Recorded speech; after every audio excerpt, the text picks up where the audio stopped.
Au cimetière du Père-Lachaise, un puissant milliardaire se retrouva face à un mystère. La fille de son ancienne domestique pleurait. Ce qu'elle savait allait révéler une vérité qu'il n'aurait jamais imaginée. Il était venu se recueillir dans le silence hanté seulement par ses propres remords. Arthur Montreval, un homme qui avait bâti un empire, errait dans un brouillard de chagrin pour un fils qu'il avait à peine connu. Mais ce dimanche, son rituel de pénitence fut interrompu. Quelqu'un était là. Une petite fille pleurait la main posée sur le granit froid, suivant du bout des doigts le nom gravé. C'était une énigme en robe bleue, passée une enfant qui ne pouvait pourtant pas connaître le héros de guerre enterré là. Ce fut le moment où le monde creux d'un milliardaire se fendit révélant un secret que son fils avait emporté dans la tombe. Arthur possédait la ville, mais il ne pouvait racheter le temps perdu. Chaque dimanche, il suivait le même chemin perdu dans sa brume de douleur. Il s'attendait au silence devant la tombe de son fils, mais ce jour-là, il trouva un mystère. Le silence à l'intérieur de la Mercedes Maybach était lourd. Arthur Montreval fixait la vitre blindée sans vraiment voir. Il ne regardait pas les rues animées de Paris. Il ne voyait rien. Les tours de la Défense, portant son nom, son empire d'acier et de verre, ne signifiaient plus rien. Ce n'étaient que des monuments vides d'un homme qui ne comprenait plus sa propre vie. Depuis 5 ans, le dimanche était pour lui un jour d'expiation. Son chauffeur Robert, un homme à son service depuis 20 ans, connaissait le rituel. Il conduisait à travers les quartiers les plus riches de la capitale vers les allées calmes et soignées du Père-Lachaise. Robert ne parlait jamais le dimanche. Arthur appréciait ce silence, il ressemblait au vide en lui. La voiture ralentit, crissant doucement sur le gravier. « Je vous attends ici, monsieur », dit Robert d'une voix basse. Arthur hocha simplement la tête. Il sortit du véhicule, ajusta les poignets de son costume en laine sombre. C'était un homme grand, imposant, malgré la soixantaine avancée. Ses cheveux épais et argentés étaient parfaitement coiffés, mais ses yeux bleus perçants étaient vides. Il portait l'ombre permanente du deuil. Il tenait un petit bouquet de fleurs des champs. Son fils David détestait les étalages extravagants qu'il affectionnait autrefois. David haïssait les galas, les conseils d'administration et la pression étouffante du nom Montreval. Son unique fils l'avait défié. Il avait rejoint l'armée. Il était devenu un héros pour des inconnus. Un capitaine respecté, un vétéran légendaire, et il était mort au Mali 5 ans plus tôt. Arthur emprunta le sentier familier. L'air était frais et chargé de l'odeur de la terre humide et de l'herbe coupée. Ce cimetière réservé aux notables ne faisait pourtant pas de distinction. La mort avait pris son fils comme les autres.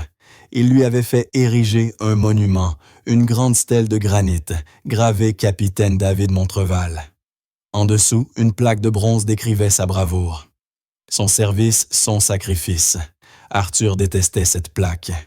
Il l'avait commandée payée, mais il la haïssait. Elle lui semblait n'être qu'une publicité pour un fils qu'il n'avait jamais compris. Sa culpabilité pesait comme une pierre. Il avait passé sa vie à bâtir un empire trop en colère contre David, qu'il avait rejeté.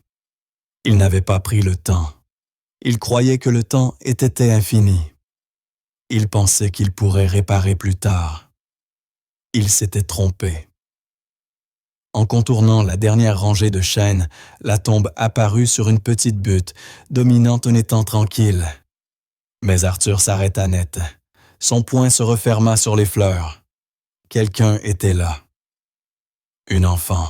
Une petite fille assise en tailleur dans l'herbe juste devant la stèle de David. La première réaction d'Arthur fut l'irritation. C'était un cimetière privé. Les inconnus s'y aventuraient rarement, et jamais des enfants. C'était son lieu à lui, sa douleur à lui. La fillette n'avait pas plus de 10 ans. Ses cheveux blonds fins et un peu emmêlés tombaient droit sur ses épaules.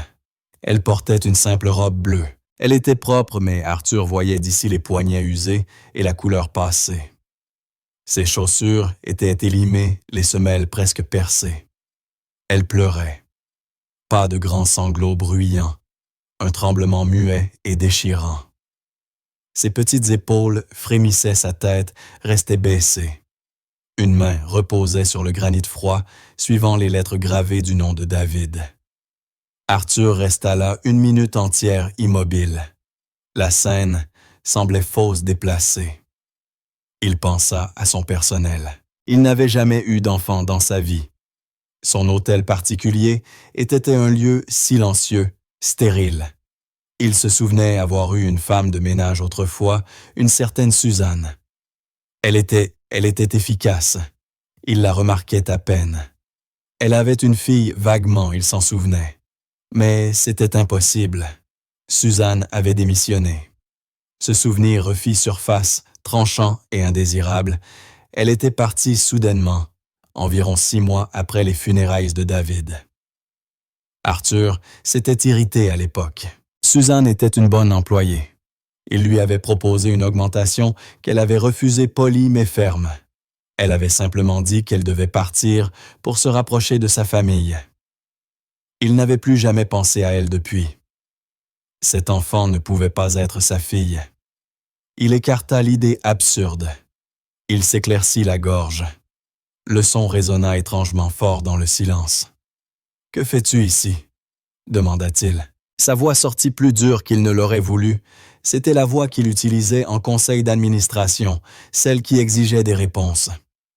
La fillette sursauta bondissant, comme si elle avait reçu une décharge. Elle se retourna. Ses yeux d'un bleu éclatant cerclés de rouge à force de pleurer s'écarquillèrent. Son visage était taché de poussière, comme si elle avait essuyé ses larmes avec une main sale. Elle avait l'air terrifiée. Un instant, ils restèrent figés, à se regarder le vieil homme, imposant dans son costume, taillé sur mesure, et la petite fille frêle dans sa robe passée. Il vit la peur dans ses yeux, mais aussi autre chose, une étincelle de défi fragile, mais tenace, qui lui rappela douloureusement David. « Tu ne devrais pas être ici, petite, » dit Arthur en avançant d'un pas. Il essaya d'adoucir sa voix, mais il n'était pas doué pour la douceur. « C'est un endroit privé. » L'enfant ne répondit pas. Elle regarda Arthur, puis le bouquet qu'il tenait, puis la tombe. Sa poitrine se souleva haletante, puis elle s'enfuit. Elle détala soudain vive comme une ombre. « Attends !» cria Arthur, mais déjà elle disparaissait entre les arbres qui bordaient le cimetière. Elle ne se retourna pas. Arthur resta figé. Le silence revint plus lourd encore. Il fixa la tombe. Les fleurs dans sa main lui semblèrent soudain peser 1 tonne inutile. Il les laissa tomber sur l'herbe. Son cœur qu'il croyait mort battait à grands coups dans sa poitrine. Qui était cet enfant? Pourquoi pleurait-elle sur la tombe de David? Il s'approcha de la pierre. L'endroit où elle s'était assise gardait la trace légère de son passage. Et là, posé sur la base de granit, un petit objet blanc attira son regard. Arthur se pencha. Ses genoux protestèrent. Il le ramassa.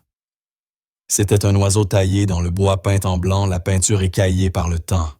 Il paraissait ancien, aimé. Elle l'avait laissé tomber. Arthur referma la main dessus. Le bois était encore tiède du contact de l'enfant. L'image de son visage, de ses yeux bleus, effrayés mais fiers, resta gravée dans sa mémoire. Il n'arrivait pas à la situer, et pourtant quelque chose en elle lui semblait familier, un écho d'un souvenir qu'il n'atteignait pas encore. Cette nuit-là, Arthur Montreval ne put trouver le sommeil. Son hôtel particulier, habituellement refuge de silence, lui sembla un tombeau. Il était assis dans son grand fauteuil de cuir au milieu d'un bureau tapissé de livres qu'il ne lisait jamais. Le petit oiseau de bois reposait sur le bureau en acajou poli. Il ne cessait de revoir son visage, d'entendre sa propre voix trop dure. Depuis 5 ans, il s'était enfermé dans la solitude. Il avait enfoui sa peine dans le travail, la routine, la course insensée à la richesse. Il avait bâti autour de son cœur des murs si épais qu'il croyait qu'aucune émotion ne pourrait plus jamais les franchir. Et pourtant, une fillette de 10 ans, aux cheveux blonds et aux chaussures usées, venait de fissurer cette forteresse. Elle avait provoqué en lui quelque chose qu'il ne reconnaissait plus, de la curiosité, de la confusion, et enfoui sous l'irritation une étrange et indésirable inquiétude. Pourquoi était-elle là? Quel lien pouvait bien unir une enfant pauvre et inconnue à son fils, le capitaine héros de guerre? Il repensa à son ancienne domestique Suzanne. Il ne l'avait pas engagée. Lui-même, c'était le majordome qui s'en était chargé. Il se souvenait vaguement une femme simple, discrète, d'une efficacité redoutable, toujours la tête baissée, invisible comme il aimait que le soit son personnel. Il se rappela aussi qu'elle avait une fille. Il ne l'avait aperçue qu'une ou deux fois, un bref éclat blond dans les couloirs du service. Arthur se redressa soudain. Il saisit le téléphone sur son bureau et appuya sur un bouton. Il était 2 heures du matin, mais il savait que l'homme, à l'autre bout de la ligne, serait éveillé. « Marc, » dit-il d'une voix ferme. « Monsieur Montreval, » répondit l'autre voix, posée professionnelle. Marc Torel était son enquêteur privé, un homme de confiance qui avait géré pour lui les affaires les plus délicates pendant des années. « Cher discret, terriblement efficace, j'ai besoin que vous retrouviez quelqu'un, » dit Arthur. « Une affaire professionnelle, monsieur. »« Non, » répondit Arthur en fixant le petit oiseau de bois. « Personnel. » Il décrivit la fillette, 10 ans, cheveux blonds, yeux bleus, robe bleue délavée. Il raconta la scène au père Lachaise. « Elle se trouvait sur la tombe de mon fils, » dit Arthur. Ces mots lui parurent étranges dans la bouche. Un silence se fit à l'autre bout. Marc savait comme tout le monde qu'il ne fallait jamais évoquer le nom de David Montreval. « Je vois, monsieur. Une enfant. Avez-vous un nom? »« Non, » répondit Arthur, « mais j'ai une piste. »« Une ancienne employée, » dit Arthur lentement. « Une femme de ménage, prénommée Suzanne. Je ne me souviens plus de son nom de famille. Elle a travaillé ici. Elle a quitté la maison il y a 5 ans. Environ 6 mois après les funérailles de mon fils. Suzanne, une domestique partie il y a 5 ans, et la fillette aurait environ 10 ans. Vous pensez qu'il y a un lien? Demanda Marc Torel. Trouvez la domestique, répondit Arthur. Vous trouverez l'enfant. Je veux savoir qui elle est, d'où elle vient, et pourquoi elle était sur cette tombe. Ce sera difficile sans un nom, monsieur. Suzanne, c'est courant. Vous avez tous mes registres d'employés. Vérifiez-les, ordonna Arthur. Je veux une réponse avant le matin. Il raccrocha. Puis il se laissa aller contre le dossier de son fauteuil. Il sentit une énergie nouvelle, une concentration qu'il n'avait plus connue depuis des années. Enfin, un problème à résoudre. Un mystère à dénouer. Son regard se posa sur le petit oiseau en bois. Pourquoi pleurait-elle? Que représentait David pour cet enfant? Il essaya de se remémorer. Suzanne, la femme de ménage, jeune à la fin de sa vingtaine, peut-être discrète, toujours les yeux baissés. Il ne lui avait accordé qu'une attention distraite lorsqu'elle avait donné sa démission. Il s'était agacé du contretemps. Il avait fallu la remplacer. Aujourd'hui, ce départ prenait un sens nouveau. Elle était partie 6 mois après la mort de David. La fillette avait 10 ans. David était mort il y a 5 ans. Arthur fit le calcul. Les dates ne concordaient pas. Si elle avait 10 ans, elle en aurait eu 5 à la mort de David. Une légère tension quitta sa poitrine. Ce n'était qu'une coïncidence. Une enfant égarée, une ancienne employée. Rien de plus. Il n'y avait pas de lien. Il était simplement un vieil homme seul, hanté par ses fantômes. Mais alors qu'il tentait de se raisonner, il revit les yeux de la fillette. Bleus. D'un bleu saisissant, le même que celui de David. Le téléphone de son bureau sonna à 7 heures du matin. Arthur, qui n'avait pas dormi, attrapa le combiné d'un geste brusque. « Eh bien, monsieur Montreval, » dit la voix de Marc, tout à fait professionnelle. « J'ai les informations. »« Parlez, » dit Arthur. « Elle s'appelle Suzanne Millet, » reprit Marc sans détour. Elle a travaillé chez vous pendant 3 ans. Elle a quitté votre service il y a 5 ans et 2 mois, et depuis, elle a disparu de tout registre. Où est-elle? Demanda Arthur. C'est là que cela se complique, monsieur. Elle vit dans un immeuble insalubre au nord de Paris. Le bâtiment est déclaré dangereux, presque à l'abandon. Arthur serra les poings. Il revit la fillette en robe bleue passer. La fillette est avec elle, ajouta Marc. Elle s'appelle Émilie Millet, 10 ans, pas de dossier scolaire, pas de dossier ASA médical. Il semble que Suzanne évite involontairement tout contact avec l'administration. Monsieur, je vous conseille la prudence, ajouta-t-il. Un homme comme vous dans un quartier pareil, c'est risqué. Suzanne est manifestement sur la défensive et veut rester un fantôme. Je peux envoyer quelqu'un à votre place. Non, dit Arthur. Je m'en chargerai moi-même. Envoyez l'adresse à ma voiture. Monsieur Montreval, permettez-moi d'insister. Vous avez fait votre travail, Marc. Envoyez l'adresse. Arthur raccrocha. Il se leva, sentant ses genoux protester. Il avait enfin une réponse, mais cette réponse n'apportait que de nouvelles questions. Il glissa le petit oiseau de bois dans la poche intérieure de son veston. La Mercedes Maybach quitta les avenues brillantes de la Défense pour s'enfoncer dans des rues étroites et étouffées. Arthur regardait le monde à travers la vitre. Les immeubles de briques noircies par la suie, les fenêtres murées, les murs tagués, tout semblait pourri. C'était un visage de sa ville qu'il n'avait pas vu depuis 30 ans. C'était ce dont David lui avait parlé. Ce sont juste des gens, papa lui avait dit son fils des années plus tôt, lorsqu'Arthur s'était moqué de ses activités de bénévolat. Ils ont besoin d'aide. Nous avons plus que ce qu'il nous faut.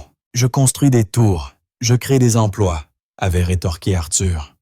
Distribuer de la soupe, c'est du gaspillage de potentiel. Ce souvenir le piqua au cœur. Il le repoussa. « Arrêtez au coin, Robert, » dit-il. La voiture freina dans un souffle. « Monsieur, cet endroit n'est pas sûr. Laissez-moi au moins vous accompagner jusqu'à la porte. »« Je ne vais pas me faire conduire jusqu'à un taudis, Robert. Attendez-moi ici. » Il était déjà sorti. Le vacarme de la rue l'assaillit, une sirène lointaine, des cris, l'odeur d'essence et de misère. Il resta un instant immobile. Un homme en costume à 5 000 € debout, dans une ruelle souillée. Il trouva l'immeuble. Une carcasse de briques. La porte d'entrée arrachée. Il entra. Le hall était sombre, froid, saturé d'humidité et de moisissure. Il vérifia le numéro appartement 3B. Il monta les escaliers branlants. Au 2e étage, un bébé pleurait. Plus loin, un couple se disputait. Il atteignit le 3e. Le couloir étroit n'était éclairé que par une ampoule vacillante. La porte 3B. La peinture s'écaillait. Derrière une petite voix, lisait à voix haute, butant sur un mot. Arthur leva la main. Celle qui avait signé des contrats de plusieurs milliards tremblait. Avant même qu'il ne frappe la porte s'entr'ouvrit. Un œil apparut dans l'entrebâillement. Il la reconnut. Suzanne Millet. Mais ce n'était plus la femme qu'il se rappelait. Elle était amaigrie, le teint livide. Son regard jadis réservé était écarquillé de stupeur. « Monsieur Montreval, » murmura-t-elle. « Suzanne, » répondit Arthur d'une voix calme. Son étonnement se mua en panique. Elle tenta de refermer brutalement la porte. « Vous n'avez pas le droit d'être ici. » Arthur posa sa main à plat contre le battant. Il était bien plus fort qu'elle. « J'ai besoin de vous parler. »« Nous n'avons rien à nous dire, » souffla-t-elle en poussant. « Laissez-nous tranquilles. Allez-vous-en. Maman. » La petite voix venue de l'intérieur coupa net leur lutte. Suzanne se figea. Son visage devint livide. La porte s'ouvrit doucement de l'intérieur. C'était la fillette du cimetière. Émilie. Elle tenait un vieux livre écorné. En voyant Arthur, ses grands yeux bleus s'arrondirent. Le livre tomba sur le sol dans un bruit mat. Elle se réfugia aussitôt derrière les jambes de sa mère. « Je t'ai vu, » dit Arthur d'une voix grave rauque en s'adressant à l'enfant. « Hier au cimetière. » Suzanne tira sa fille en arrière, la protégeant. Sa peur se transforma en une colère farouche protectrice. Elle lança à Arthur un regard plein de haine qui le désarma. « Regardez ce que vous avez fait, » cracha-t-elle. « Vous l'avez terrorisé. Partez, partez d'ici. »« Pourquoi étiez-vous sur la tombe de mon fils ?» exigea Arthur. « Cela ne vous regarde pas, » répondit Suzanne, la voix tremblante. « C'était mon fils, » dit Arthur. Suzanne laissa échapper un rire bref et amer, un son dur presque violent. « Votre fils? Vous ne le connaissiez même pas. Vous ne l'avez jamais connu. » Les mots frappèrent Arthur comme un coup au ventre. Il chancela. L'insulte, parce qu'elle était vraie, lui coupa le souffle. « Comment osez-vous » parvint-il à dire enfin. « J'ose » répliqua Suzanne, sa peur envolée. « J'ai travaillé chez vous pendant 3 ans. J'étais invisible à vos yeux. Mais moi, je voyais, j'écoutais. Il essayait de vous parler. Tout ce qui comptait pour vous, c'était votre nom, votre argent. Vous étiez une employée, » dit Arthur, cherchant désespérément à reprendre l'avantage. « Il était ma famille, lui aussi, » cria Suzanne. Les mots résonnèrent dans le couloir. Arthur se figea. Il la fixa incrédule. « Ma famille, lui aussi. Qu'avez-vous dit ?» demanda-t-il, la gorge serrée. Le visage de Suzanne se décomposa. Elle comprit ce qu'elle venait d'avouer. Sa colère disparut, remplacée par la panique. Elle attrapa le bras d'Émilie. « Maman, tu me fais mal, » murmura la fillette. « On s'en va, » dit Suzanne fébrile, tirant l'enfant vers l'intérieur. « On doit partir tout de suite. »« Non, » dit Arthur en posant le pied dans l'entrebâillement. « Vous n'irez nulle part tant que vous ne m'aurez pas expliqué. » Il baissa les yeux vers Émilie. L'enfant le fixait non plus seulement avec peur, mais avec curiosité et avec ces yeux-là, les yeux de David. Arthur sentit son esprit s'emballer. Les dates. Suzanne était partie 6 mois après la mort de David. Mais la petite avait 10 ans. David était rentré en permission il y a environ 11 ans. Il se souvenait d'une dispute, leur dernière à propos de l'armée de l'entreprise. Il avait dit des choses impardonnables. Il regarda Suzanne, son visage fatigué et ses vêtements usés. Puis Émilie disant « Dites-le-moi » ordonna-t-il.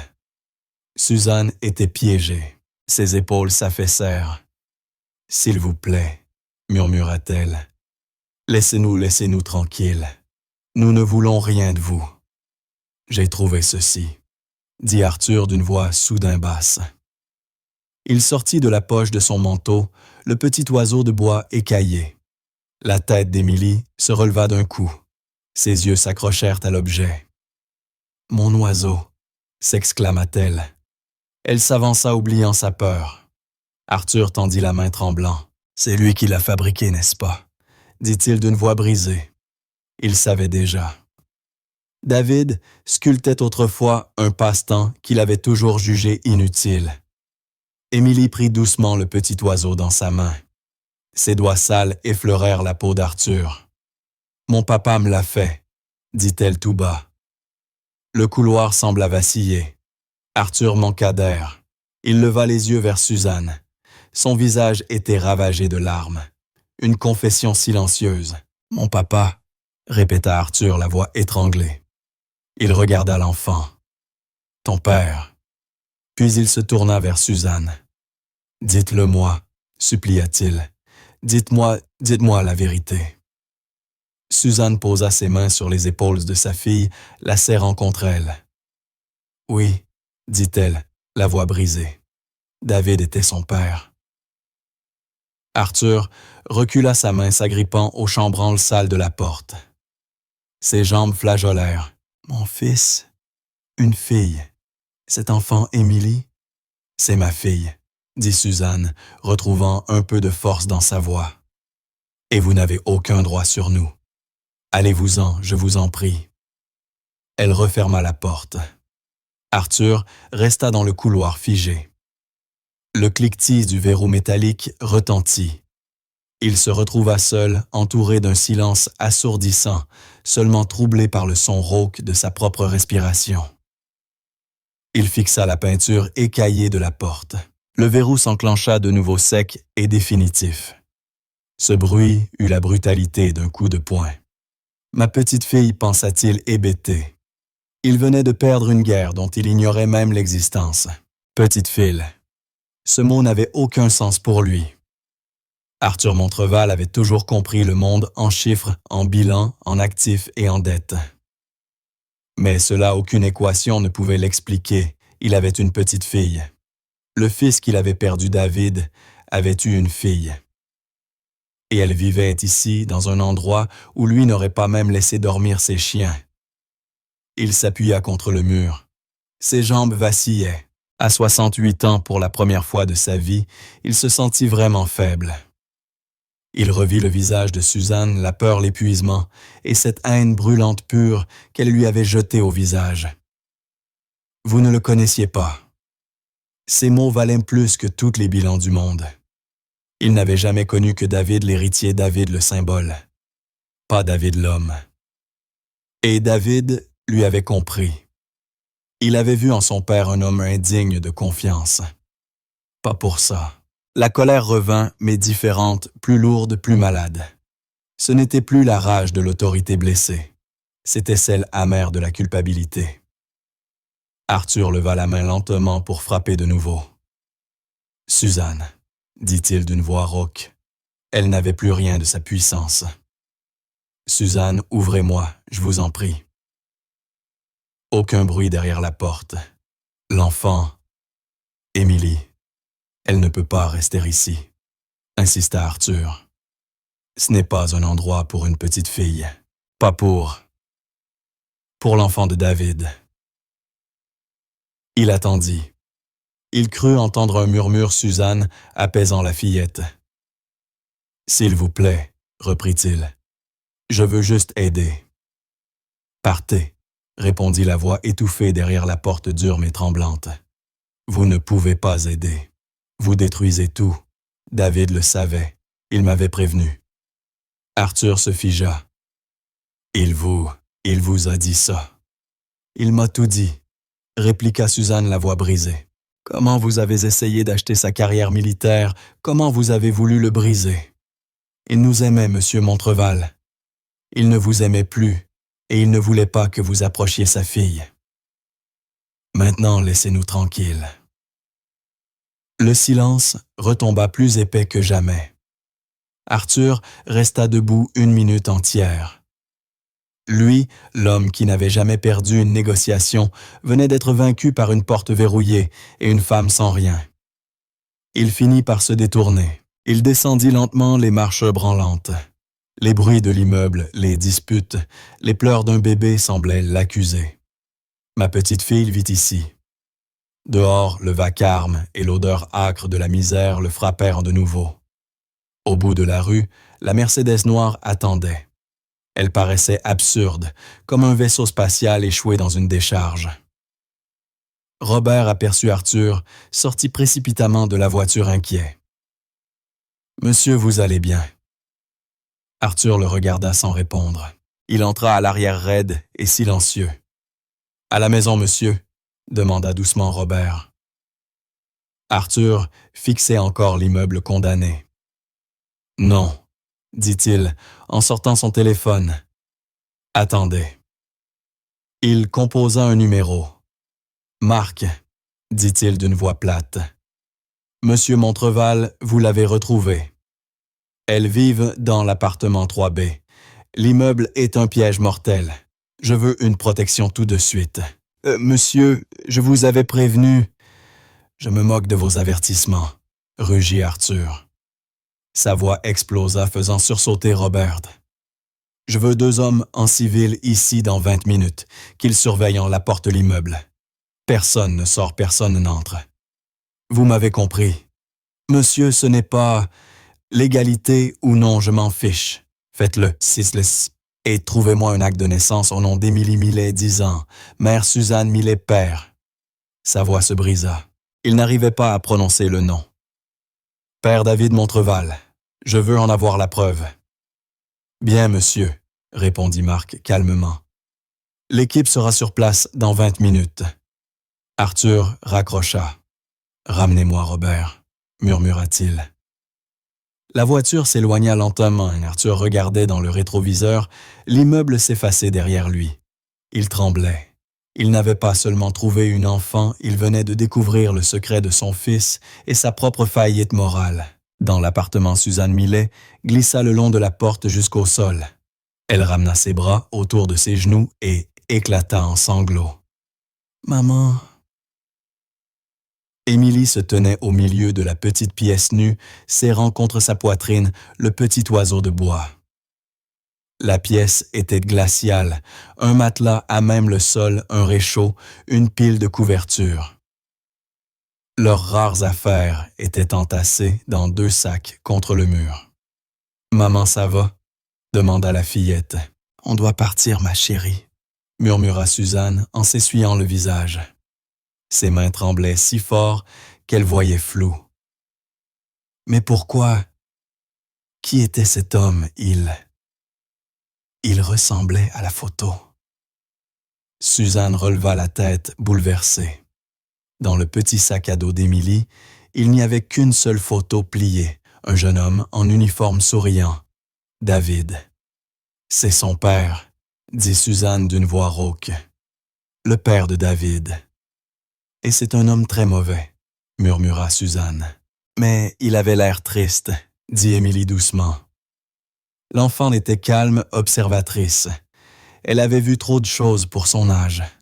Il me ressemblait. Suzanne tressaillit. C'était vrai.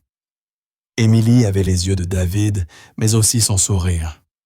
Et avec un frisson glacé, Suzanne comprit qu'elle avait hérité du menton carré et obstiné d'Arthur Montreval. « Il est triste, ma chérie. »« Mais c'est le genre de tristesse qui détruit, » répondit-elle. Elle se leva précipitamment. « Prends ton manteau, mets ton livre dans ton sac. »« Où est-ce qu'on va ?» demanda Émilie d'une petite voix résignée. Elle connaissait déjà ce rituel, les départs soudains, les fuites nocturnes.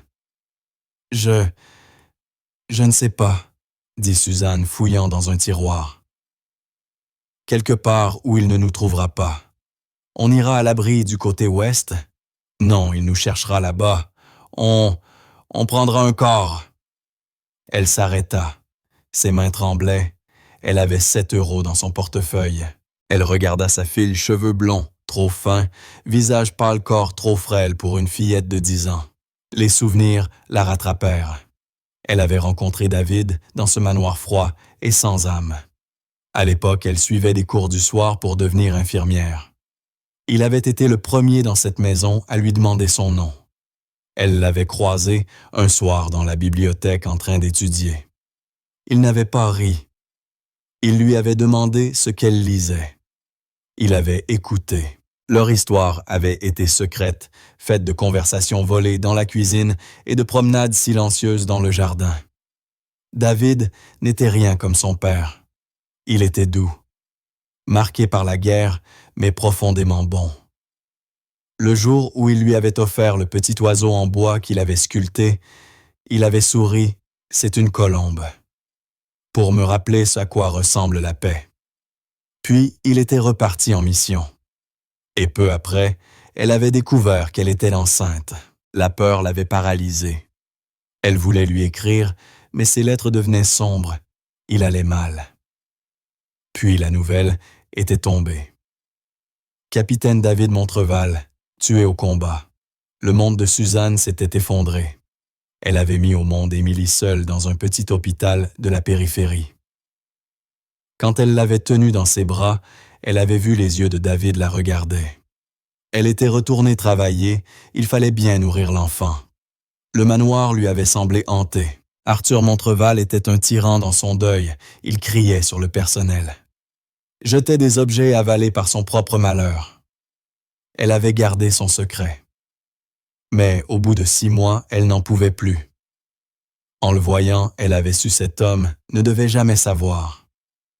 Il lui prendrait l'enfant ou la rejetterait.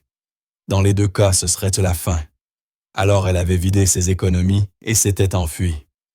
Et depuis, elle fuyait. Maintenant, il les avait retrouvés. « Maman !» dit Émilie en enfilant son manteau. « L'homme est parti. » Suzanne regarda la porte. Oui, il était parti, mais elle savait qu'il reviendrait. Les hommes comme Arthur Montreval ne renonçaient pas. Ils ne demandaient pas, ils prenaient. « On ne peut pas sortir par le couloir », murmura-t-elle. Elle s'approcha de la fenêtre. En bas, l'allée était sombre, jonchée d'ordures. « Prends ton sac, on descend par l'escalier de secours. » Le lendemain matin, Arthur était assis dans son bureau.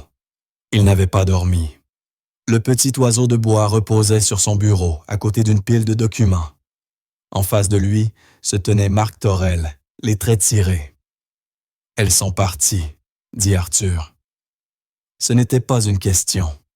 « Oui, monsieur », répondit Marc. « Mon équipe est arrivée à 20h40. Elles avaient déjà fui. Elles ont pris la sortie de secours. Mes hommes surveillaient l'entrée principale. C'est ma faute. Je l'ai sous-estimée, dit Arthur d'une voix morte. Elle fuit depuis 5 ans. Ce n'est pas une novice. C'est une mère. Il baissa les yeux vers les papiers. Qu'avez-vous trouvé? Marc fit glisser un document vers lui, un acte de naissance. Émilie Rose Millet, mère Suzanne Millet, père David Montreval. Arthur sentit son souffle se bloquer. Tout était là, noir sur blanc. Elle l'a déposé 6 mois après sa mort, expliqua Marc. Elle a dû saisir le tribunal. Elle avait des preuves. Quelles preuves? Demanda Arthur. Des lettres, répondit Marc. Et ceci. Il sortit un autre dossier, un rapport de laboratoire, un test ADN. L'analyse a été demandée par le capitaine Montreval lui-même, dit-il doucement. 3 semaines avant sa mort dans une clinique militaire. Il savait, monsieur, il savait qu'il avait une fille. La pièce vacilla autour d'Arthur. Il s'agrippa au bord de son bureau. Il savait, et il n'avait rien dit. Il avait confié son secret à une femme de ménage, pas à son père. La trahison le traversa comme une lame. Mais en un instant, sa colère contre Suzanne, contre le monde, se retourna contre lui-même. Une pierre glaciale de culpabilité s'installa dans son ventre. « Il savait, » murmura Arthur, et il n'a rien dit. « Il rentrait, monsieur, » dit Marc avec douceur. Sa demande de transfert avait été acceptée. Il devait revenir cette semaine-là. Il rentrait pour elle. Arthur ferma les yeux. Il revit le visage de son fils, non pas celui du jeune homme furieux qu'il avait repoussé, mais celui d'un petit garçon riant dans le jardin. Un souvenir si ancien qu'il faisait mal. « Retrouvez-les, Marc, » dit-il, d'une voix étranglée. Ce n'était plus un ordre, c'était une prière. « Où dois-je chercher, monsieur? »« Partout, » répondit Arthur. Il regarda de nouveau l'acte de naissance. « Elle a 10 ans, » murmura-t-il, « et elle a besoin de tout. Retrouvez-les. Retrouvez ma petite fille. » La recherche de Suzanne et d'Émilie Millet devint l'unique raison de vivre d'Arthur Montreval. Il abandonna toute son entreprise, les conseils d'administration, les acquisitions, les projections financières, les milliards d'euros de bénéfices anticipés. Tout se dissout dans fumée. Il laissa ses directeurs gérer à sa place, transféra ses appels, se coupa du monde. Son univers se réduisit d'abord à son bureau, puis au contenu d'un seul dossier. Le bureau d'Arthur devint une salle d'opération. Robert, son chauffeur, était désormais son seul confident. Il lui apportait des repas sur un plateau repas qu'Arthur ne touchait presque jamais. « Monsieur, vous devez manger », disait Robert d'une voix pleine d'inquiétude sincère. « Plus tard », répondait Arthur sans lever les yeux de la carte étalée sur son bureau. Marc Torel menait les recherches. Il traquait les traces de Suzanne, ses comptes bancaires inexistants, son numéro de sécurité sociale inutilisé depuis 5 ans, ses anciens contacts tous sans nouvelles. « C'est un fantôme, monsieur Montreval », rapporta Marc au téléphone la voix lasse. « Elle vit en liquide sans trace. Elle a eu le temps d'apprendre à disparaître. « Ce n'est pas un fantôme, Marc, » gronda Arthur. « C'est une femme avec un enfant de 10 ans. Elles ont besoin de manger d'un abri. On ne disparaît pas comme ça. Cherchez encore. » Il parlait comme un homme affamé, et la seule nourriture qu'il pouvait imaginer, c'était une réponse. Les jours se fondirent en semaines. Arthur paraissait vieilli. Ses costumes sur mesure restaient dans l'armoire. Il portait toujours le même pantalon gris et une chemise blanche froissée, les manches retroussées. Il ne se rasait plus. Sa barbe argentée lui donnait moins l'air d'un capitaine d'industrie que d'un naufragé.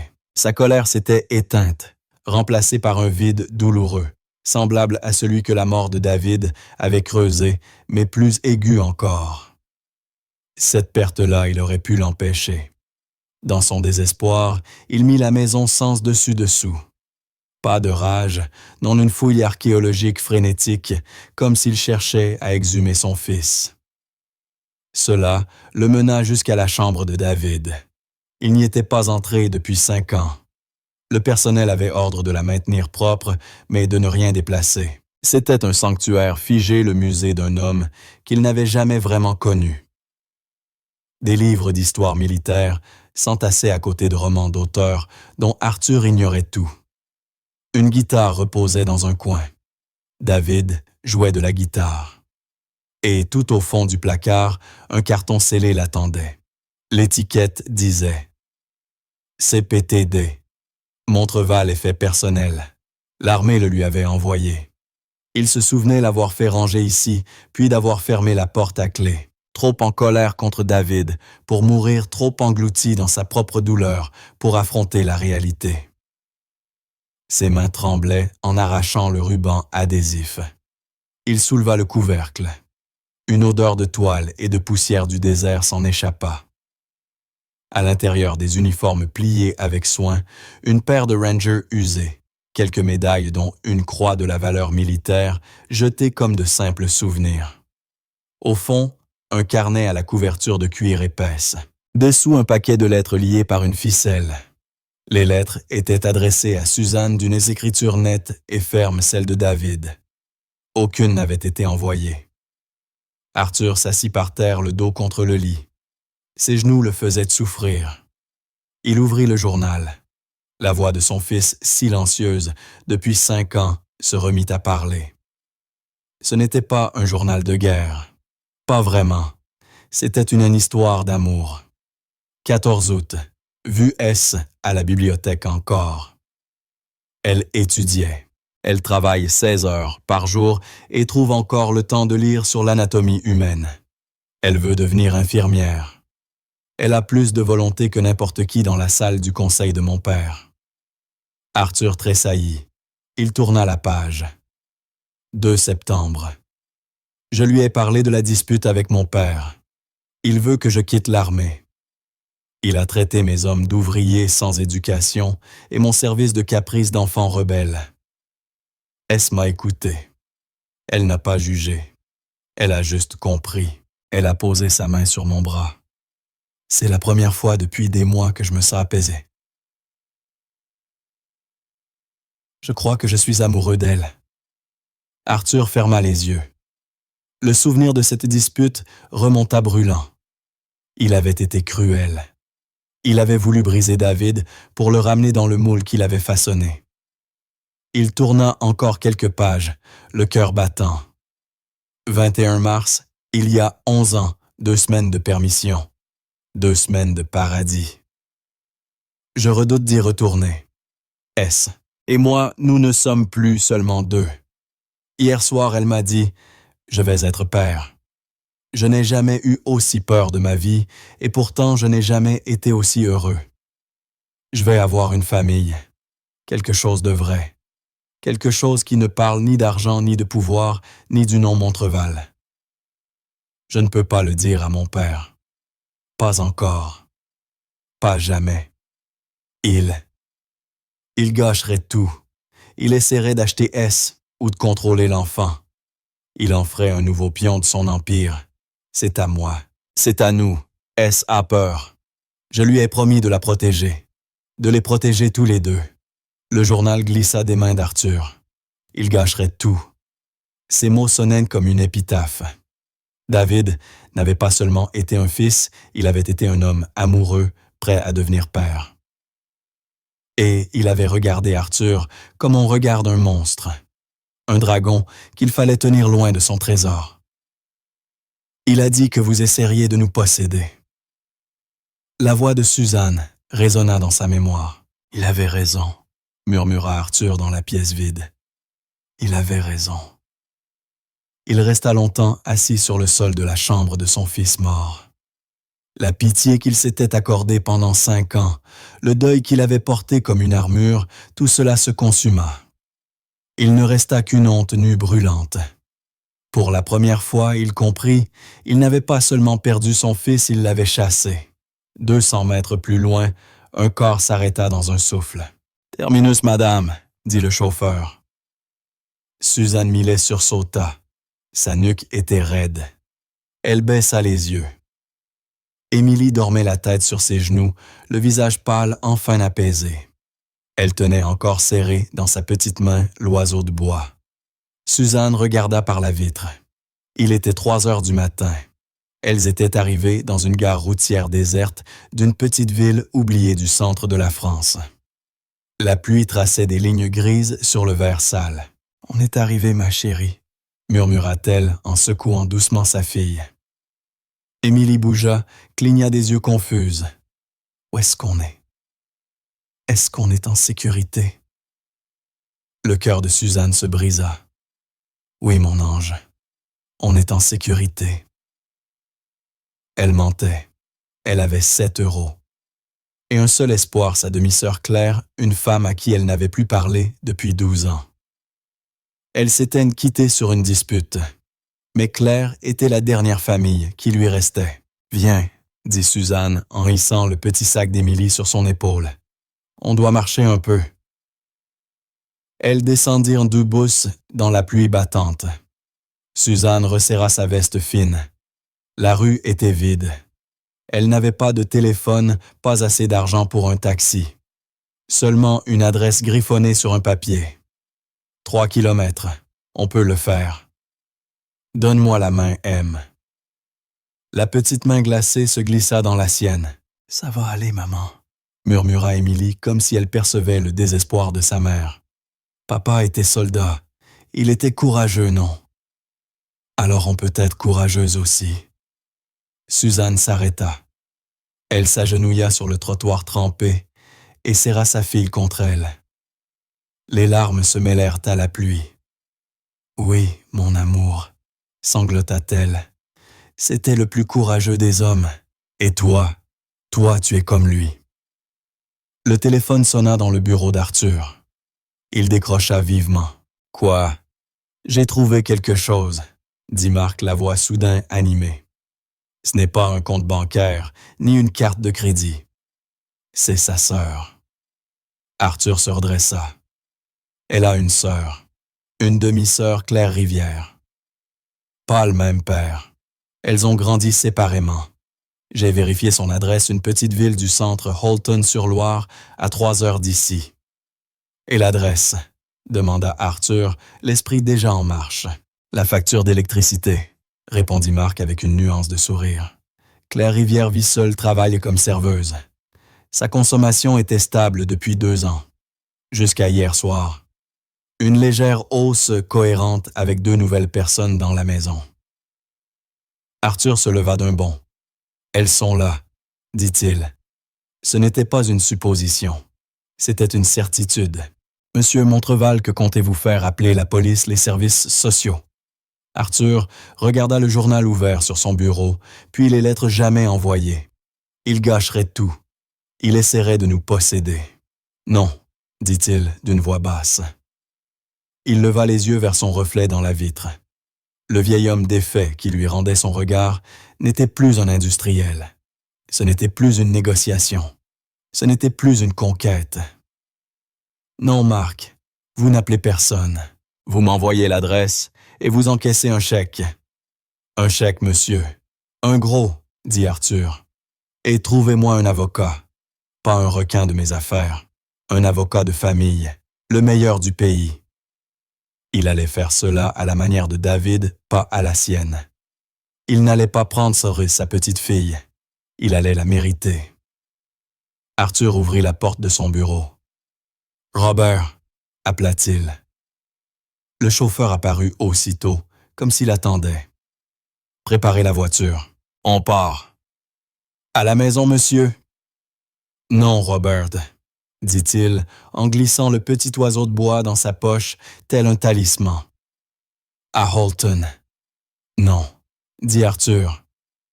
Il prit le petit oiseau de bois ébréché sur son bureau et le glissa dans la poche de sa veste. Il en sentit la dureté à la fois comme une pierre et comme une clé. « Nous allons à Holton. » Le trajet jusqu'à Holton dura 3 heures tendues silencieuses. Robert conduisait ses yeux seuls bougeant de temps en temps vers le rétroviseur. Il observait son employeur, cet homme, qu'il servait depuis 20 ans, se désagréger lentement. Arthur, assis à l'arrière, ne voyait rien des sièges de cuir, ni des champs de maïs fauchés, ni des petites villes oubliées qu'il traversait. Il n'était pas dans la voiture. Il était sur un perron entendant un verrou se fermer. Il était dans la chambre de son fils, lisant son journal. Il serrait dans sa main l'oiseau de bois usé. Usé le pouce caressant machinalement, sa tête lisse comme un chapelet silencieux. Il répétait encore et encore dans sa tête. Que dit-on? Je suis désolé. Trop petit. Je veux aider. Trop menaçant. Je suis son grand-père. Trop possessif. Chaque phrase sonnait fausse comme une négociation, comme une conquête. Il revoyait les mots de David gravés dans sa mémoire. Il gâchera tout. Il essaiera de nous posséder. Je n'essaierai pas, murmura Arthur dans le silence du véhicule. Pas cette fois. Ils atteignirent Holton, une petite ville que le temps et la fortune avaient oubliée. La rue principale était bordée de bâtiments en briques, certains aux vitrines condamnées. Le lieu était calme pauvre. Robert fit avancer la Rolls-Royce dans la rue. Les passants s'arrêtèrent pour regarder. La voiture étincelante, au milieu de la grisaille, n'était pas seulement une curiosité, c'était une accusation. « L'adresse est dans la rue suivante, monsieur, » dit Robert. « Arrêtez ici, » répondit Arthur. La voiture s'immobilisa devant un petit restaurant fermé. « Monsieur, cette voiture, » commença Robert. « Elle fait peur, » coupa Arthur. « C'est un symbole de tout ce que je suis. Je vais marcher. Monsieur Montreval, je ne peux pas vous laisser. Robert, je marche 2 pâtés de maison pas vers la guerre. Je vais voir ma petite fille. Attendez-moi ici. » Il sortit. Son allure était celle d'un homme riche, passé par l'enfer, chemise, froissé pantalon mal ajusté, visage creusé. L'air était froid, chargé d'odeurs de feuilles mouillées. Les petites maisons se suivirent leurs pelouses soigneusement tondues. Il trouva enfin la maison. Un petit pavillon blanc, la peinture écaillée, mais le perron propre. Une citrouille bancale décorait la porte. Arthur Montreval gravit lentement l'allée fissurée. Il regarda la peinture écaillée du battant. Une nausée lui monta à la gorge. Il dut s'appuyer à la rampe. C'était ici. La fin de tout un chemin, chaque contrat, chaque fortune, chaque victoire le ramenait maintenant à cette porte écaillée dans une bourgade sans éclat. Il leva sa main tremblante et frappa. Le bruit résonna dans le silence comme un coup de feu. Des pas approchèrent. Une chaîne grinça. La porte s'ouvrit de quelques centimètres. Un œil de femme dure et fatiguée apparut. Ce n'était pas Suzanne. « On n'achète rien, » dit-elle d'une voix rauque. « Je ne vends rien, » répondit Arthur, la voix enrouée. « Je cherche Suzanne Millet. » Le visage de la femme se durcit. « Qui êtes-vous? » « Je m'appelle Arthur Montreval. » Il vit aussitôt la reconnaissance dans ses yeux. Suzanne lui avait parlé. « Elle n'est pas ici. » mentit la femme en tentant de refermer la porte. « S'il vous plaît, » dit Arthur. Le mot lui échappa presque instinctif. Il la fit hésiter. « Je vous en prie. » Je sais qu'elle est cela. Et Émilie aussi. Je suis le père de David. Je sais très bien qui vous êtes, cracha la femme. Vous êtes la raison pour laquelle elle fuit. Vous avez détruit sa vie. Dégagez de mon perron avant que j'appelle les flics. Claire, qui c'est? C'était la voix de Suzanne Fine, terrifiée depuis l'intérieur. Personne, Suzanne. Retourne te coucher, siffla Claire. Il est là, n'est-ce pas? Suzanne apparut derrière sa sœur fantomatique, dans le couloir sombre tordant un torchon entre ses mains. Il nous a retrouvés. Suzanne, dit Arthur la voix implorante, je ne suis pas venu pour te prendre quoi que ce soit. Menteur, hurla-t-elle reculant d'un pas. C'est tout ce que vous savez faire mentir et prendre Claire appelle la police, dis-lui de partir. Tu as entendu? Lança Claire menaçante. Pas. Maman, c'est qui cet homme? La petite voix traversa la tension comme un fil de lumière. Émilie se tenait dans le couloir derrière elle, en pyjama, orné de petits canards jaunes trop petits pour elle. Ses cheveux blonds en bataille. Elle vit Arthur. Ses yeux s'écarquillèrent, mais cette fois, elle ne bougea pas. Elle resta plantée là, le regard fixé sur lui. Arthur sentit l'air lui manquer. C'était elle, l'enfant de David, vivante, réelle. Il oublia Suzanne, oublia Claire. Il fit un pas vers la porte. Les deux femmes tressaillirent, protégeant la fillette de leurs bras. « Ne l'approchez pas !» cria Suzanne. « Je ne bougerai pas !» répondit Arthur, s'arrêtant net. Il leva lentement les mains, comme pour montrer qu'il n'avait rien à offrir, sinon sa sincérité. « Je suis désolé », dit-il doucement. Il regarda Émilie tentant un sourire, mais son visage lui obéissait mal. « Bonjour, Émilie, » souffla-t-il. « Tu te souviens de moi ?» Émilie hocha simplement la tête. Ses yeux restaient fixés sur lui. Puis elle fit un petit pas en avant. « Émilie, recule », ordonna Suzanne. « Il ressemble à ma photo », chuchota la fillette en le désignant du doigt. « Oui », dit Suzanne d'une voix brisée. « C'est le père de David. » Le cœur d'Arthur se serra. Il glissa la main dans sa poche, refermant ses doigts autour du petit oiseau de bois. Il le sortit et le posa dans sa paume ouverte. « Tu l'as oublié, » dit-il à Émilie. « Au cimetière. Je te le rapporte. » Le visage de la fillette s'éclaira. Elle regarda sa mère. « Il a retrouvé mon oiseau maman.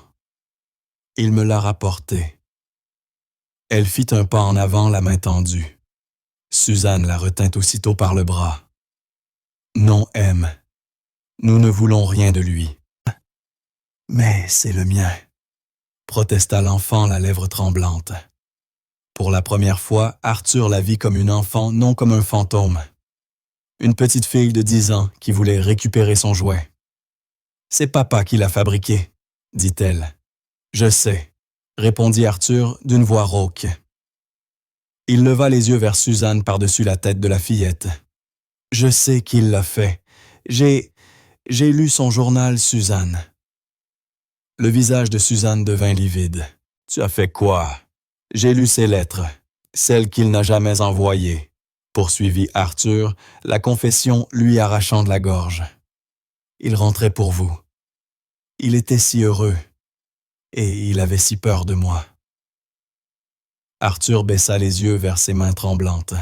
« Il avait peur que je détruise tout, que j'essaie de vous posséder. » Il croisa enfin le regard de Suzanne, les yeux noyés de larmes. Et il avait raison. Il y a 5 ans, je l'aurais fait. J'étais un père épouvantable. Un homme épouvantable. Je ne le connaissais pas, Suzanne. Tu avais raison. Je ne connaissais même pas mon propre fils. » Les larmes coulaient librement sur son visage. Il ne tenta pas de les essuyer. Arthur Montreval, magnat des affaires, pleurait sur le perron d'une inconnue. Suzanne le fixait, la colère éteinte, remplacée par une stupeur muette. L'expression dure de Claire s'était adoucie. « Je ne peux pas changer ce que j'ai fait », continua Arthur, la voix fêlée. Je ne peux pas le ramener. Dieu sait que je donnerais tous les immeubles, l'argent, tout pour une seule chance de plus. Mais je ne peux pas. Il regarda Émilie. Mais je peux vous aider. Pas comme il le craignait. Pas en possédant, mais en aidant.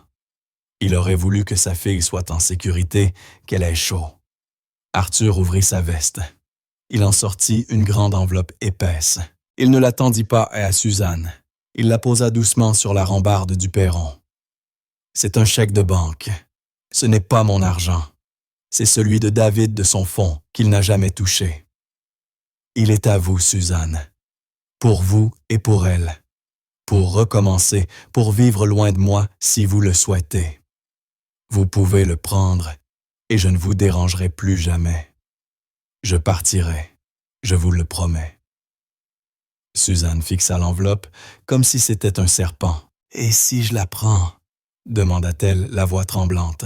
« Vous partirez vraiment. » Arthur regarda Émilie, ses yeux bleus curieux, les yeux de David.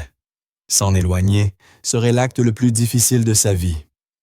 Mais il devait le vouloir sincèrement. « Oui, dit-il, si c'est ce que tu veux. »« Pourquoi ?» demanda soudain Émilie, qui jusque-là était restée silencieuse. Arthur la regarda surpris. « Pourquoi, petite? Pourquoi tu pleures? » dit-elle. « Et pourquoi ton visage ressemble au mien? » Arthur laissa échapper un son, un rire étranglé, à moitié sanglot. Il s'agenouilla, ignorant la douleur dans ses genoux. Il se mit à sa hauteur face à face avec sa petite fille. « Parce que, dit-il dans un souffle, j'ai perdu mon fils, et pendant 5 ans, j'ignorais que je t'avais toi. » Il inspira difficilement. « Et je suis vraiment, vraiment désolé. Désolé de t'avoir effrayé au cimetière. Je suis juste un vieil homme triste, Émilie. » La fillette regarda sa mère, puis revint vers Arthur. Elle se détacha de Suzanne, fit quelques pas.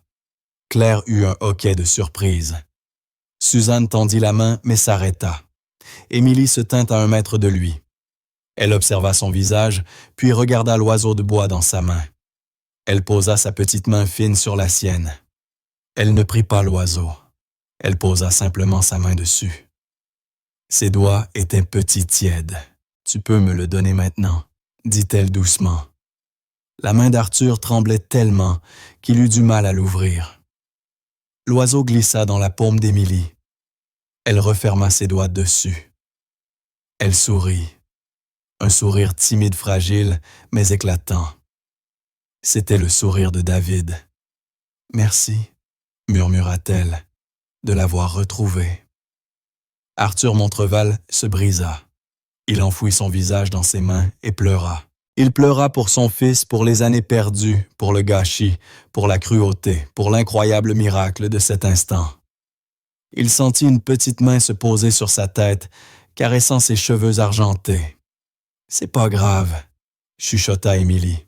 « C'est pas grave, papy. » Arthur resta figé, agenouillé sur le bois froid et humide du perron.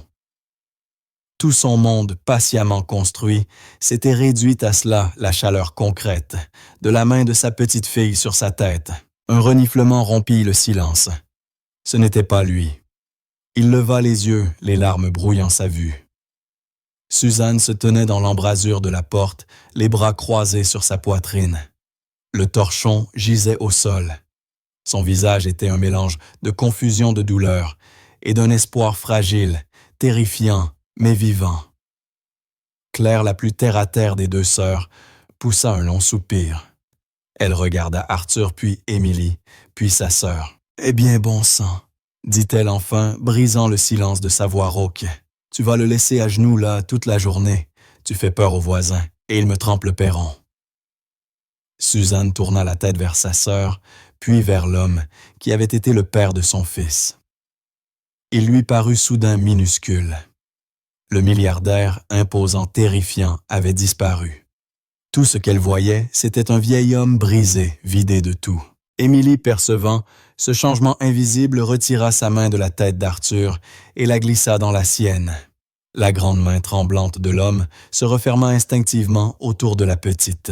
« Maman, » murmura Émilie, « il a froid. » La détermination de Suzanne, ce mur de peur et de colère qu'elle avait érigé pendant 10 ans, se fissura enfin. Elle ne pouvait pas lutter contre la compassion pure désarmante de sa fille. Elle ne pouvait pas nier la vérité dans le visage détruit d'Arthur. Elle fit glisser le loquet de la porte moustiquaire. Il grinça. « Entre, » souffla-t-elle. « Entre, il fait trop froid dehors. » Arthur leva les yeux éberlué. Il ne comprit pas tout de suite, c'était une invitation. « Bon, entrez donc avant d'attraper la mort », grogna Claire, tirant la porte plus largement. Arthur s'appuya sur la rambarde pour se relever. Ses genoux craquèrent, son corps protestait, mais il ne lâcha pas la main d'Émilie. Il franchit lentement le seuil. Il entra dans le petit salon propre, mais modestement meublé. Il faisait bon. Ça sentait le café et la cannelle. C'était une maison. Émilie tira doucement sa main pour le guider vers le vieux canapé à fleurs déformées. « Tu peux t'asseoir ici, » dit-elle, comme si c'était lui l'enfant. Il s'assit.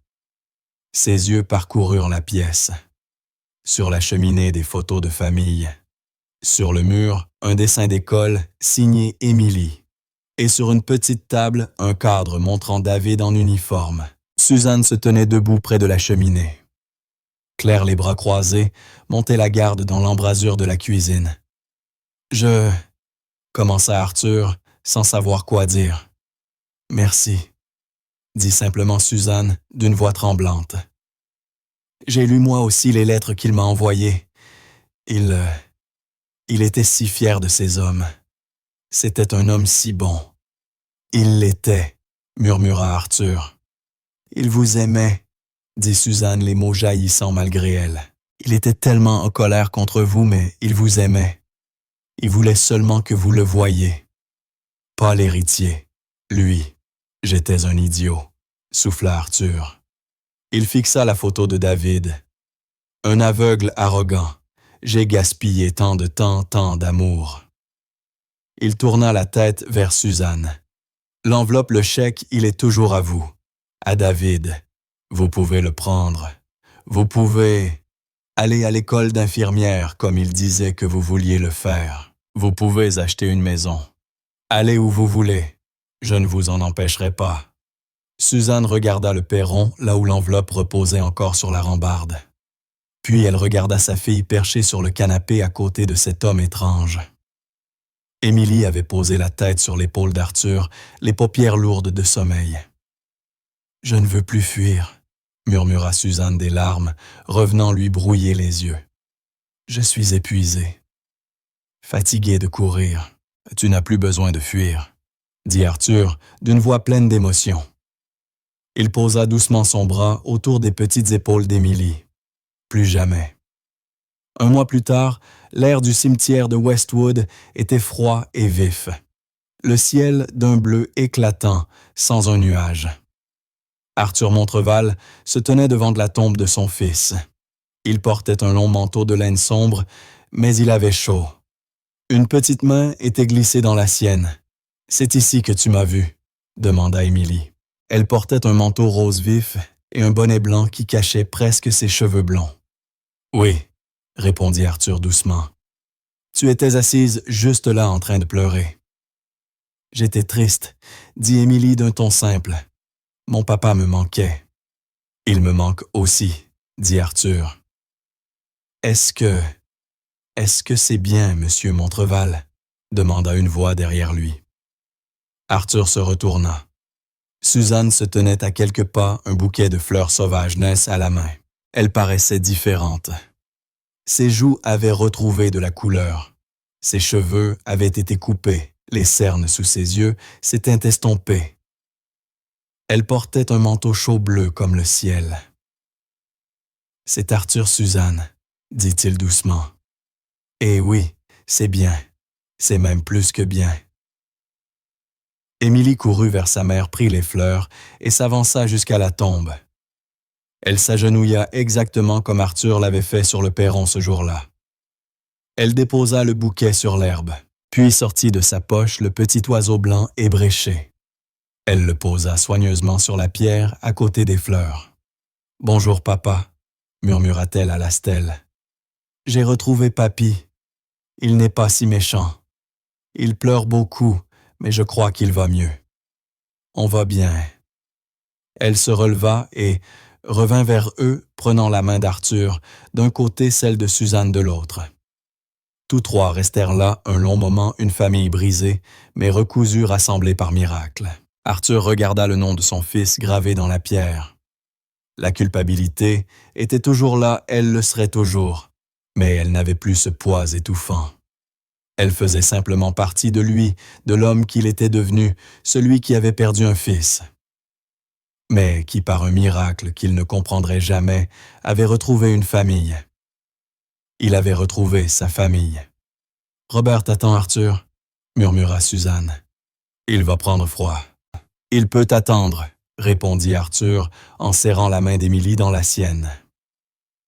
Il leva les yeux vers le ciel, puis vers la tombe, puis vers la femme et l'enfant à ses côtés. Il avait été un homme qui possédait tout sauf l'essentiel. Il avait bâti des tours, amassé des fortunes, commandé des armées d'employés. Mais il n'avait jamais su tenir une main. Et maintenant, avec cette petite main chaude dans la sienne, il se sentit pour la première fois véritablement riche. Il était enfin chez lui. Et c'est là que nous laissons Arthur et sa nouvelle famille. J'espère que cette histoire vous rappellera que même après les pertes les plus profondes, de nouveaux liens peuvent naître aux endroits les plus inattendus. Qu'il n'est jamais trop tard pour guérir. J'aimerais savoir ce que vous faisiez en l'écoutant peut-être avec une tasse de thé ou en vous installant pour la nuit. Dites-le en commentaire, je les lis tous vraiment. Et si vous voulez que nos chemins se croisent à nouveau, un simple « j'aime » ou un abonnement fait toute la différence. Merci d'avoir partagé ce moment avec nous.